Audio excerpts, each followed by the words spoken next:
आने वाले एग्ज़ाम में BPSC exam, BPSC TRE third या अन्य किसी एग्ज़ाम में जो साइंस से बनने वाले प्रश्न रहते हैं उसमें इम्पॉर्टेंट फैक्ट देखते हैं। ये जीव विज्ञान का है। इसका एक वीडियो पहले अपलोड कर दिया गया है, इसका सेकंड पार्ट है। आप देखते हैं, हम यहाँ पाचन तंत्र से देखते हैं। पाचन तंत्र विभिन्न भौतिक एवं रासायनिक क्रियाओं और एंजाइम की सहायता से भोज्य पदार्थों को सरल या छोटे व घुलनशील अणुओं में बदलना पाचन कहलाता है। विभिन्न भौतिक एवं रासायनिक क्रियाओं और एंजाइम की सहायता से भोज्य पदार्थों को सरल, छोटे व घुलनशील अणुओं में बदलना पाचन कहलाता है। पाचन तंत्र देखते हैं। पाचन तंत्र है जो आहार नाल, पाचन तंत्र की जो क्रिया होती है वो आहार नाल में संपन्न होती है, जो मुख गुहा से लेकर, जो मनुष्य के मुख से लेकर मलद्वार तक फैली रहती है। सबसे पहले ये स्टार्ट होती है मुख गुहा में। मुख गुहा में जो पाचन होता है वो लार हल्का टाइलिन एंजाइम और लारी एमाइलेज के द्वारा होता है, जो हल्का सा अम्लीय होता है। इसका पीएच मान जो होता है, इसका पीएच मीन 6 से 7 के बीच होता है, 6 से 7 तक होता है। फिर ग्रास नली में पहुंचता है, जहां ये भोजन को अमाशय तक ले जाने का कार्य करती है। फिर अमाशय में ग्रास नली में जो भोजन को अमाशय तक ले जाती है, इसमें कोई पाचन, ग्रास नली में कोई पाचन क्रिया नहीं होती है, लेकिन इसके दीवारों में श्लेष्म ग्रंथियाँ पाई जाती हैं जो चिकना बनाती हैं, भोजन को चिकना बनाती हैं, जिससे वह ग्रास नली की क्रमांकुचन क्रिया द्वारा फिसलता हुआ अमाशय में पहुंचता है। फिर अमाशय में जब भोजन आता है तो यहाँ भोजन 3 से 4 घंटे तक रहता है, 3 से 4 घंटे तक रहता है। अमाशय में एक फैक्ट है कि कार्बोहाइड्रेट का पाचन नहीं होता है अमाशय में। यहाँ पर भोजन का मंथन या आंशिक पाचन होता है। अमाशय की दीवारों में जठर ग्रंथियाँ होती हैं, जिनमें जठर रस स्त्रावित होता रहता है, जो अम्लीय होता है, जिसका पीएच मान जो होता है 0.9 से 1.5 के बीच में होता है। जठर जो रस में निम्नलिखित पदार्थ स्त्रावित होते हैं अमाशय से, जो है जैसे HCl होता है, हाइड्रोक्लोरिक अम्ल होता है। यह भोजन के माध्यम को अम्लीय बनाता है, हानिकारक जीवाणुओं को यही नष्ट करता है, भोजन को सड़ने से भी बचाता है तथा हड्डियों को यही गलाता है, जो HCl होता है, हाइड्रोक्लोरिक अम्ल होता है। पेप्सिन भी पाया जाता है। यह भोजन के प्रोटीन को पेप्टोन्स या पॉलीपेप्टाइड्स में, भोजन के प्रोटीन को पेप्टोन तथा पॉलीपेप्टाइड में बदल देता है। रेनिन पाया जाता है। यह दूध की विलेय प्रोटीन जो केसीन है को ठोस या अविलेय दही में बदल देता है। गैस्ट्रिक लाइपेज या वसा का अपघटन करता है। इसी में गैस्ट्रिक लाइपेज भी पाया जाता है, जो वसा का अपघटन करता है। फिर आता है आंत में। एक छोटी आंत है, फिर बड़ी आंत है। छोटी आंत में वसा का पाचन होता है, छोटी आंत में वसा का पाचन होता है। अमाशय में जो भोजन पचता है, फिर उसके बाद फिर ग्रहणी में इसका पाचन होता है।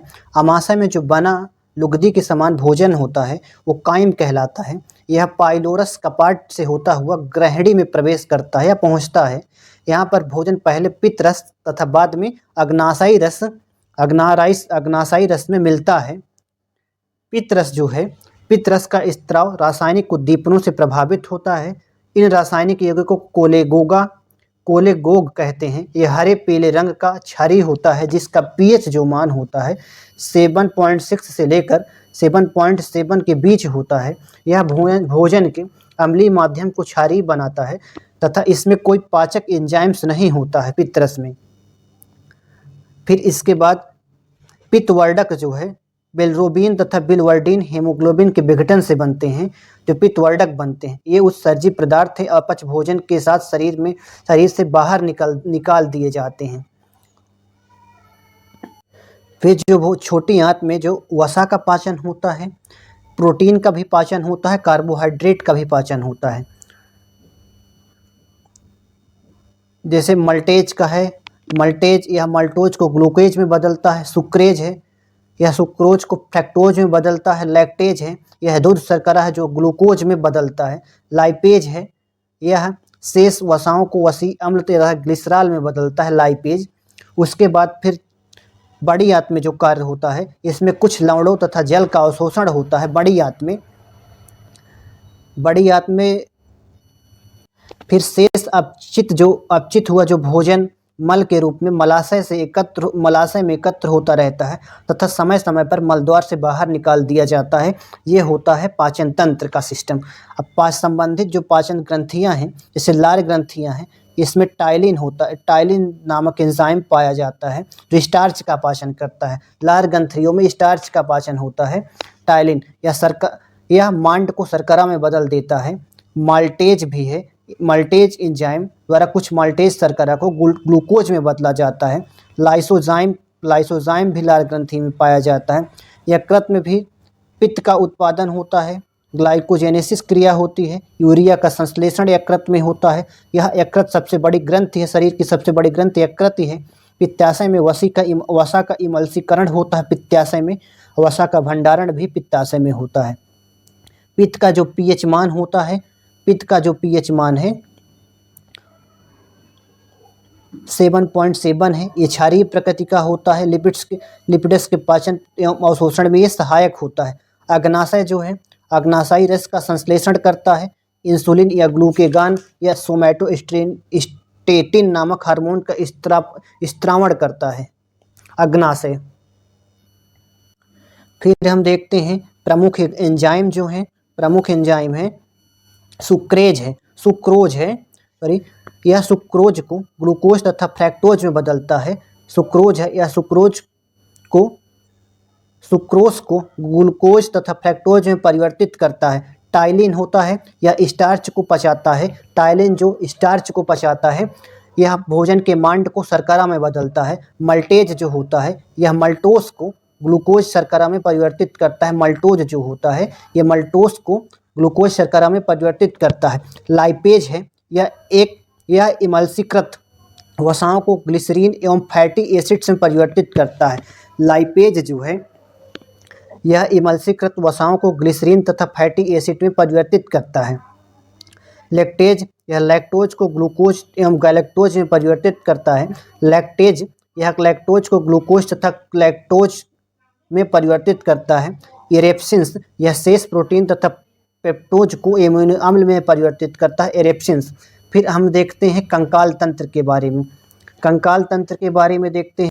कंकाल तंत्र को दो भागों में बांटा गया है। एक अक्ष कंकाल, अक्षीय कंकाल या उपांगी कंकाल। अक्षीय कंकाल में अगर खोपड़ी में बात करें तो खोपड़ी में 29 हड्डियाँ होती हैं। खोपड़ी में, मेरुदंड में, वयस्क में 26 अस्थियाँ होती हैं। पसलियाँ जो होती हैं, रिप्स 24 अस्थियाँ होती हैं पसलिया में। उरोस्थी जो स्टर्नम होती है वो 1 होती है। अब फिर उपांग की बात करें तो उपांग में जो पादों मतलब पैरों की जो अस्थियाँ होती हैं 120 होती हैं दोनों को मिलाकर। मेखलाएँ में पादों हाथ पैरों की कुल 120 होती हैं। अब मेखलाएँ जो 6 मेखलाएँ में 6 अस्थियाँ होती हैं। ये 2 भागों में विभाजित है, अक्षीय कंकाल व उपांगी कंकाल। अब इसमें देखते हैं जो कंकाल तंत्र है उसका विभाजन जो है, मनुष्य के शरीर में कुल हड्डियों की संख्या 206 होती है। बाल्यावस्था में कुल हड्डियों की संख्या 208 होती है। बाल्यावस्था में कुल हड्डियों की संख्या 208 होती है। और शिशुओं की बात करें तो शिशुओं में कुल संख्या जो होती है वो 300 के करीब होती है, 300 लगभग होती है। रीढ़ की हड्डियों की संख्या जो होती है, रीढ़ की हड्डियों की संख्या 26 होती है। सिर के कुल हड्डियों की संख्या 29 है। कपाल की कुल संख्या 8 है। कपाल की कुल संख्या 8 है, जिसमें ऑक्सीपिटल 1, पैराटाइल 2, फ्रंटल 1 या टेम्पोरल 2, स्फिनाइड 1, इथमाइड 1, ये कपाल की हैं जो टोटल इनकी संख्या 8 होती है। फिर फेशियल की बात करें तो फेशियल में 14 अस्त्रियाँ पाई जाती हैं, जिनमें है नेज़ल 2 है, ओमर 1 है, टर्बाइनल 2 है, लैक्राइमल एक फेशियल की ही है, पैलेटाइन है, जाइगोमैटिक है, मैक्सिला या मैडबिल है, ये फेशियल की अस्थियां हैं। पसलियों की संख्या कुल टोटल 24 हैं जो 12 जोड़ी हैं। पसलियों की संख्या कुल 24 हैं जो 12 जोड़ी हैं। कर्ड की कुल संख्या 6 होती है। कर्ड की संख्या मैलियस, इनकस या स्टेपीज 2 हड्डियां होती हैं। कर्ड में इनकी हड्डियों की संख्या 6 होती है। अब इनका कार्य क्या है? हड्डियों का शरीर को एक निश्चित आकार प्रदान करना है, पेशियों को जुड़ने का आधार प्रदान करना है। लाल रक्त कणिकाओं का निर्माण भी यही अस्थियों के माध्यम से होता है। शरीर के कोमल अंगों की सुरक्षा प्रदान करना होता है। हड्डियों को, शरीर के कोमल अंगों को सुरक्षा प्रदान करना होता है। अन्य कार्य हैं इसके, अन्य तथ्य जो हैं इसके, सबसे बड़ी जो हड्डी है फीमर है, जो जांघ की हड्डी होती है। सबसे छोटी हड्डी है स्टेपिज, जो कान की होती है, स्टेपिज होती है। मैलियस इनकस स्टेपिज जो कर्ड में पाई जाती है, उसमें सबसे छोटी होती है स्टेपिस। मांसपेशी एवं अस्थि के जोड़ों को टेंडन कहते हैं। मांसपेशी तथा अस्थि के जोड़ों को टेंडन कहते हैं, या केपीएच होता है एक। कंडरा जो है पेशी को हड्डी से जोड़ता है, कंडरा पेशी को हड्डी से जोड़ता है। एक एच होता है जो स्नायु जो है हड्डी को हड्डी से जोड़ता है। अस्थि के जोड़ को लिगामेंट्स कहते हैं। जो स्नायु होता है एच होता है, स्नायु हड्डी को हड्डी से जोड़ता है। फिर आगे हम देखते हैं श्वसन तंत्र की बात करें। श्वसन तंत्र जो है, श्वसन तंत्र के अंतर्गत वो सभी अंग आते हैं जिनसे होकर वायु का आदान प्रदान होता है। इन अंगों में सबसे महत्वपूर्ण अंग जो होता है फेफड़ा होता है, जहाँ पर गैसों का विनिमय होता है। स्वर यंत्र है। स्वर यंत्र जो है इसका जो कार्य है ग्रसनी को श्वास नली से जोड़ता है। स्वर यंत्र ग्रसनी को श्वास नली से जोड़ता है। मुख्य कार्य है ध्वनि का उत्पादन करना है, खांसने, निगलने या श्वासोच्छ्वास के दौरान तथा श्वसन मार्ग की सुरक्षा करने में सहायक होता है। मनुष्य के श्वसन अंग हैं, स्वर यंत्र है, नासिका है, यह मुख द्वार के ठीक ऊपर स्थित होती है। एक फेफड़ा है जो इम्पॉर्टेंट है। स्पंजी या गुलाबी थैलीनुमा इसकी रचना होती है। एक जोड़ी होता है, ये गैसों का आदान प्रदान करना इसका काम है। दायां फेफड़ा थोड़ा बड़ा होता है, राइट साइड का फेफड़ा थोड़ा बड़ा होता है। प्रत्येक फेफड़े में लगभग 15 करोड़ वायु कोष्ठक होते हैं। फ्लूरल मेम्ब्रेन फेफड़ों की सुरक्षा करता है। फ्लूरल मेम्ब्रेन फेफड़ों की सुरक्षा करता है। अब उत्सर्जन तंत्र की बात करें हैं, शरीर कोशिकाओं में उत्सर्जन तंत्र की बात करें हैं, शरीर कोशिकाओं में वाज्य विषाक्त पदार्थों को बाहर निकालने की क्रियाविधि को उत्सर्जन कहते हैं। मनुष्य के जो उत्सर्जन अंग हैं उसमें जो आंत है यह अनपचे भोजन को शरीर से बाहर निकालता है।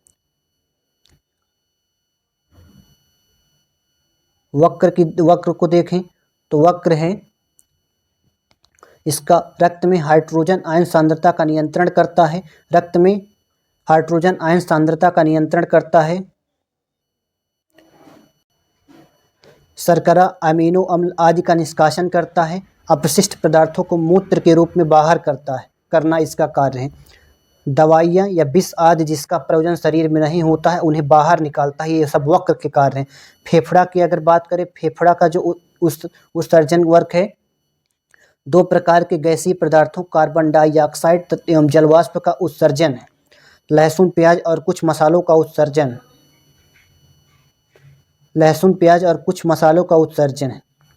त्वचा है, उपस्थित तैलीय ग्रंथियाँ एवं स्वेद ग्रंथियाँ क्रमशः सीबम एवं पसीने का स्त्राव करती है। उपस्थित तैलीय ग्रंथियाँ एवं स्वेद ग्रंथियाँ क्रमशः सीबम और पसीने का स्त्राव करती है। यकृत से में देखें तो आवश्यकता से अधिक अमीनो अम्ल तथा रुधिर की अमोनिया को यूरिया में परिवर्तित कर उत्सर्जन में भूमिका निभाता है। यकृत आवश्यकता से अधिक अमीनो अम्ल तथा रुधिर की अमोनिया को यूरिया में परिवर्तित कर उत्सर्जन में भूमिका निभाता है। हीमोग्लोबिन का विखंडन कर उन्हें रक्त प्रवाह से अलग करता है। हीमोग्लोबिन का विखंडन कर उन्हें रक्त प्रवाह से अलग करना है। एल्कोहल का निराविशन करना है। अब तंत्रिका तंत्र के बारे में देखते हैं। कुछ इसका इम्पोर्टेंट जो फैक्ट है, एक प्रश्न बनता है कि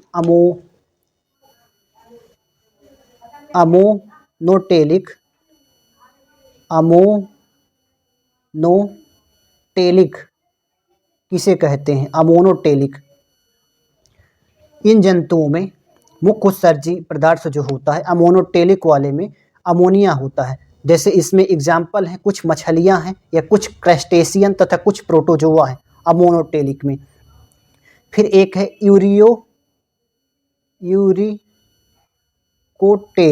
यूरिकोटेलिक है।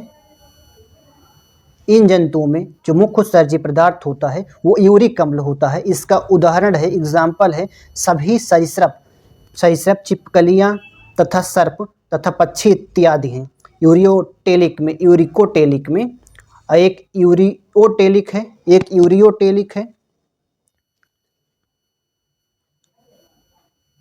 एक है यूरियोटेलिक, टेलिक है, यूरियोटेलिक था। इन जंतुओं में मुख्य उत्सर्जी जो पदार्थ है वो यूरिया है। इसमें मेढक आता है, स्तनधारी इत्यादि आते हैं यूरियोटेलिक में, यूरियोटेलिक में। फिर अब हम आगे देखते हैं तंत्रिका तंत्र के बारे में। तंत्रिका तंत्र की बात करें तो तंत्रिका तंत्र यह दो अंगों का बना होता है, एक मस्तिष्क का बना होता है तथा मस्तिष्क और मेरुरज्जु का बना होता है। मस्तिष्क जो होता है यह मनुष्य मस्तिष्क पूरे शरीर एवं स्वयं तंत्रिका तंत्र का नियंत्रण कक्ष है। मनुष्य का जो मस्तिष्क होता है वह स्तूयों के खोल क्रेनियम में बंद होता है। इसका कुल औसत भार जो होता है ये 1400 ग्राम होता है। इसके चारों एक मेनिन्जेस नामक आवरण पाया जाता है जो 3 स्तरों में बटा होता है। इसका जो बाहरी आवरण होता है ड्यूरामैटर होता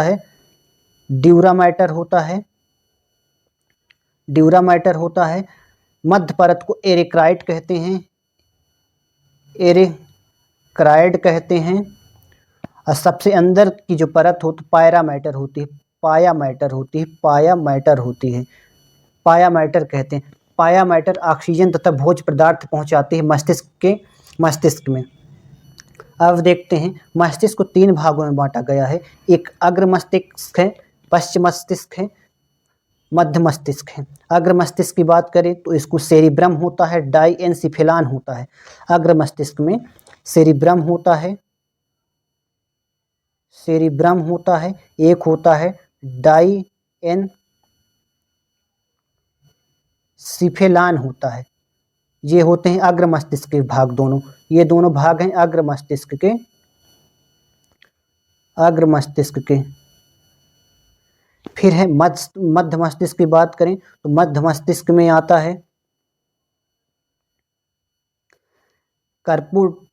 कर्पोरा क्वाड्रिजेमिना, एक है सेरिब्रल पेंडिकल है। अब पश्चिम मस्तिष्क की बात करें तो इसमें सेरिबेलम है या मेडुला ऑब्लागेंटा है, पश्चिम मस्तिष्क में आता है। सेरिबेलम, मेडुला ऑब्लागेंटा है। अब फिर जो अग्र मस्तिष्क था डाइएनसिफेलान का, उसमें थैलेमस और हाइपोथैलेमस आता था। अब देखते हैं इसमें तंत्रिका तंत्र जो है, इसको जो पार्ट है मेरुरज्ज है, इसका जो कार्य है प्रतिवर्ती क्रियाओं का नियंत्रण करना है, मस्तिष्क से आने जाने वाले उद्दीपनों का संवहन करना है। तंत्रिका तंत्र का जो कार्य है सोचने समझने तथा किसी चीज को याद रखने के साथ ही विभिन्न अंगों के कार्यों में सामंजस्य तथा संतुलन स्थापित करने का कार्य करता है तंत्रिका तंत्र। अब देखते हैं मस्तिष्क है। मस्तिष्क को 3 भागों में बांटा गया है। एक अग्र मस्तिष्क है, मध्य मस्तिष्क है, पश्चिम मस्तिष्क। अग्र मस्तिष्क में जो है सेरिब्रम जिसे प्रमस्तिष्क कहते हैं, एक है हाइपोथैलेमस है, एक थैलेमस है। डाइएनसिफेलान का ही भाग है ये, हाइपोथैलेमस एवं थैलेमस है। सेरिब्रम का कार्य अंतर संवेदी सहभागिता, स्मरण, संपर्क आदि के लिए उत्तरदायी है। सेरिब्रम है अंतर संवेदी सहभागिता, स्मरण, संपर्क आदि के लिए उत्तरदायी है। जो हाइपोथैलेमस है ये भूख, प्यास, प्यार, घृणा, परितृप्ति तथा ताप को नियंत्रित करता है। थैलेमस जो होता है ये सूचना प्रसारण केंद्र है। थैलेमस को हम सूचना प्रसारण केंद्र कहते हैं। यह हमें दर्द, ठंडा तथा गर्म को पहचानने का कार्य करता है। फिर मध्य मस्तिष्क की बात करें, मध्य मस्तिष्क संतुलन तथा आंख के पेशियों को नियंत्रित करने के केंद्र है। मध्य मस्तिष्क संतुलन तथा आंख की पेशियों को नियंत्रित करने के केंद्र हैं। पश्चिम मस्तिष्क में पोन्स या सेरिबेलम या मेडुला ऑब्लागेंडा होता है। पोन्स जो है मस्तिष्क के विभिन्न भागों को जोड़ता है। पोन्स मस्तिष्क के विभिन्न भागों को जोड़ना इसका कार्य है। सेरिबेलम या अनुमस्तिष्क जिसे कहते हैं, यह समन्वय स्थापित करता है, संतुलन स्थापित करता है, ऐच्छिक पेशियों की गतियों में नियंत्रण करता है। मेडुला ऑब्लागेंटा है, यह हृदय की धड़कन का नियंत्रण करता है, रक्तचाप का नियंत्रण करता है, श्वास की गति का नियंत्रण करता है। खांसना या छींकना या उल्टी का नियंत्रण मेडुला ऑब्लांगेटा के ही द्वारा होता है। पाचक रसों का स्त्राव करता है। ये हुआ है हमारा केंद्रीय तंत्रिका तंत्र है। फिर हम आगे देखते हैं रुधिर परिसंचरण तंत्र। रुधिर परिसंचरण तंत्र की बात करें, मनुष्य तथा जंतुओं, कशेरुकियों तथा कुछ अकशेरुकियों के शरीर के भीतर पदार्थों के परिवहन के लिए एक तंत्र सुविकसित होता है, इसे परिसंचरण तंत्र कहते हैं। परिसंचरण तंत्र है, इसका जो कार्य है फेफड़ों से शरीर की कोशिकाओं एवं ऊतकों तक ऑक्सीजन का परिवहन करना है। रुधिर परिसंचरण तंत्र है। अमोनिया, यूरिया, यूरिक अम्ल आदि का शरीर के विभिन्न अंगों से उत्सर्जी अंगों तक परिवहन है। हार्मोन का अंतःस्रावी ग्रंथि से लक्षित अंगों तक ग्लूकोज का परिवहन करना है। मसीह अम्ल या विटामिन आदि का अवशोषण कर शरीर के विभिन्न भागों तक परिवहन है। इसके अवयव हैं जो एक हृदय है, हार्ट है। संपूर्ण शरीर में रुधिर का परिसंचरण करना इसका कार्य है। मनुष्य के हृदय में 4 कोष्ठक होते हैं। मनुष्य के हृदय में 4 कोष्ठक होते हैं जो दायां और बायां अलिंद तथा दायां और बायां नीलय में विभक्त होता है। मनुष्य का हृदय सामान्यतः 72 बार प्रति मिनट स्पंदन करता है। हृदय की धड़कन को इलेक्ट्रोकार्डियोग्राफी द्वारा मापते हैं। हृदय 2 धड़कनों के बीच में आराम करता है। हृदय 2 धड़कनों के बीच में आराम करता है। रुधिर नलिकाएं जो हैं इनका कार्य है, धमनियां हैं, शिराएं हैं। रुधिर को हृदय से विभिन्न अंगों तक पहुंचाती है। धमनियां हृदय से विभिन्न अंगों तक पहुंचाती हैं। फुफ्फुस धमनी में के अतिरिक्त सभी धमनियों में शुद्ध रक्त प्रवाहित होता है, लेकिन फुफ्फुस धमनी में अशुद्ध रक्त प्रवाहित होता है। विभिन्न शिराएं का जो कार्य है विभिन्न अंगों से शरीर को विभिन्न अंगों से रुधिर का हृदय तक ले जाती हैं, ये ले जाने का कार्य करती हैं। ये रुधिर को एकत्रित करने का भी कार्य करती हैं। फुफ्फुस शिरा के अतिरिक्त सभी शिराओं में अशुद्ध रुधिर प्रवाहित होता है, लेकिन फुफ्फुस शिरा में शुद्ध रुधिर प्रवाहित होता है। रुधिर वाहिनियां हैं, धमनियों को शिराओं से जोड़ती हैं रुधिर वाहिनियां। रुधिर के बारे में देखते हैं। रक्त के बारे में इसका पीएच जो मान होता है 7.4 है, जो क्षारीय प्रकृति का होता है। परिसंचरण तंत्र की बात करें, खुला परिसंचरण तंत्र, बंद परिसंचरण तंत्र। जो खुला परिसंचरण रुधिर का दाब तथा कम गति से बहता है। तिलचट्टा, कीट या मकड़ी आदि में पाया जाता है खुला परिसंचरण तंत्र। जो बंद परिसंचरण तंत्र है, रुधिर बंद नलिकाओं में बहता है, सभी कशेरुकी प्राणियों में पाया जाता है। रुधिर तरल संयोजी संवाहनी ऊतक है, जिसमें रुधिर कणिकाएं, प्लाज्मा हीमोग्लोबिन, प्लाज्मा प्रोटीन आदि उपस्थित होते हैं। रुधिर एक तरल या संवाहनी या संयोजी ऊतक है, जिसमें रुधिर कणिकाएं, प्लाज्मा हीमोग्लोबिन, प्लाज्मा प्रोटीन आदि उपस्थित होते हैं।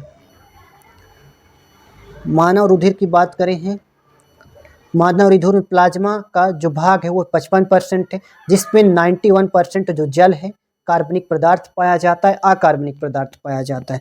रुधिराणु 45% पाए जाते हैं, जिसमें प्लेटलेट्स रक्त का थक्का बनाने में कार्य करती है या सहायता करती है। अब WBC श्वेत रुधिराणु जो होते हैं रोगों से प्रतिरक्षा करने का कार्य इनका होता है। लाल रुधिराणु RBC होता है, इसमें एंटीजन A और एंटीजन B पाया जाता है। एंटीजन की अनुपस्थिति में एक विशेष प्रकार का प्रोटीन पाया जाता है जिसे एंटीबॉडी कहते हैं। रक्त समूह के जो खोजकर्ता थे वो कार्ल लैंडस्टीनर थे।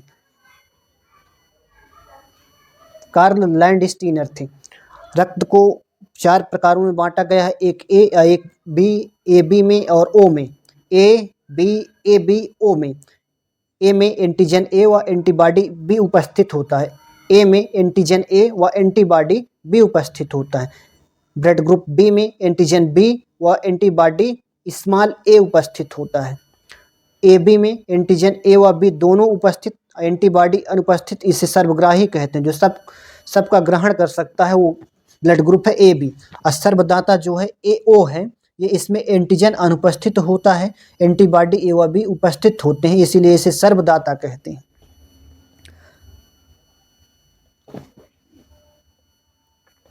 अंतःस्थापित ग्रंथियां हैं, पीयूष ग्रंथि हैं, इसमें जो प्रमुख हार्मोन स्त्रावित होते हैं उनके बारे में देखते हैं। पीयूष ग्रंथ को इसे मास्टर ग्रंथ भी कहते हैं। इसका भार 0.6 ग्राम होता है। इसका भार 0.6 ग्राम होता है।